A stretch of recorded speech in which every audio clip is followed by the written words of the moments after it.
Okay. بسم اللہ الرحمن الرحیم. اللہم صلی علی سیدنا محمد وعلی آلہ الطاہرین کلهم یا رب یسر لنا صراطا بالخیر والسلام. اعوذ باللہ من الشیطان الرجیم. بسم اللہ الرحمن الرحیم. بحمد اللہ تعالی وبجاہ سید المرسلین سیدنا و مولانا محمد صلی اللہ تعالیٰ علیہ وآلہ وسلم. آج ہم الہدایہ قرآن کلاس میں سورۃ الرحمن جو کہ قرآن کریم کی دلہن ہے اس کا تیسرا رکوع پڑھنے کا شرف حاصل کر رہے ہیں. اللہ پاک سے دعا ہے کہ ہمیں اپنے ان پیارے اور محبوب بندوں میں شامل فرمائیں کہ جن کے لیے اللہ پاک نے دنیا میں بھی اپنے خوف اور اپنی فرما برداری کا مقام رکھا ہے اور آخرت میں بھی اپنی رضا کا مقام رکھا ہے. اس رکوع سے پہلے دوسرے رکوع کے آخر میں ہم نے ان لوگوں کے بارے میں پڑھا کہ جو اس دنیا میں ایسی زندگی گزار گئے یا گزار رہے ہیں کہ جن کو اللہ پاک نے مجرمین کا نام دیا، نافرمانوں کی صف میں شامل ہیں، اور ان کا ٹھکانہ کیا ہے، ان کی سزا کیا ہے، اس کے بارے میں ہم نے پڑھا. اور آج اللہ رب العزت کے فضل و کرم سے ہم اس خوش قسمت گروہ کے بارے میں پڑھنے والے ہیں کہ جنہوں نے اپنی یہ مختصر زندگی کا ہر لمحہ اللہ رب العزت کے خوف میں گزارا، اللہ رب العزت کی اطاعت و فرما برداری میں گزارا، اور انتہائی فرما برداری کے باوجود بھی وہ اللہ کی بارگاہ میں قیام کرنے سے خوف زدہ رہے. ان لوگوں کا انجام کیا ہے، ان کی دنیا کی زندگی کیسی ہے اور آخرت میں ان کا انجام کیسا ہے. اللہ پاک فرماتے ہیں کہ وَلِمَنْ خَافَ مَقَامَ رَبِّهِ جَنَّتَانِ. واو اور لمن، اس کے لیے جو خافا خوف زدہ رہا، ڈرتا رہا، مقام ربہ اپنے رب کے سامنے کھڑا ہونے سے، مقام کے معنی کھڑا ہونے سے، رب ہی اپنے رب کے سامنے، اس کے لیے جنتانی دو باغ ہوں گے، اس کو دو باغ ملیں گے. یعنی اس کے اندر ان لوگوں کا بیان ہے اللہ رب العزت کی زبان پاک سے کہ جو اللہ رب العزت کی بارگاہ میں کھڑا ہونے سے ہمیشہ خوف زدہ رہے. اب مقام کا معنی اگر لیں ظرف کے مقام پر، یہ اس میں ظرف ہے، تو اس کا مطلب یہ ہوگا کہ وہ لوگ اس جگہ سے ہمیشہ ڈرتے رہے، اس جگہ کھڑے ہونے سے ہمیشہ ڈرتے رہے جہاں کھڑے ہو کر ان کو رب تعالیٰ کے سامنے حساب کتاب دینا ہوگا. اللہ رب العزت کے روبرو کھڑے ہو کر حساب کتاب دینے سے ہمیشہ ڈرتے رہے، اس لیے انہوں نے کوئی بھی ایسا عمل نہیں کیا اللہ کے خوف میں کہ جس میں ان کی پکڑ ہو یا اللہ تعالیٰ ناراض ہو. یہ ظاہر ہے، حقیقت ہے کہ جب بندہ ایک برے انجام سے ڈرتا ہے تو پھر وہ برا کام کرتا ہی نہیں. اسی لیے اللہ پاک نے وہ انجام پہلے ہی بتا دیے،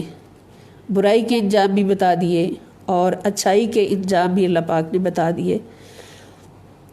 تو وہ لوگ اس سے مراد ہیں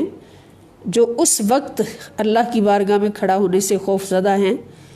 کہ جس وقت اللہ رب العزت کے حضور میدان محشر میں کھڑے ہو کر حساب دینا ہوگا. کہ حضور علیہ السلام فرماتے ہیں کہ نام عمل ہر کسی کا اس کے ہاتھ میں آ جائے گا. قرآن بھی ہمیں بتاتا ہے کہ میدان محشر میں جب ساری مخلوق اکٹھی ہو جائے گی، ایک تیز ہوا چلے گی اور ہر شخص کا نام عمل اس کے ہاتھ میں آ جائے گا. اور یہ بھی ہم پڑھتے ہیں کہ نام عمل لکھا ہوا ہمارے گلوں میں موجود ہوگا، اور جب نام عمل ہاتھوں میں آئے گا تو جن کے دائیں ہاتھ میں نام عمل دیا جائے گا وہ خوشی سے جھوم اٹھیں گے کہ یا اللہ تیرا شکر ہے کہ ہمیں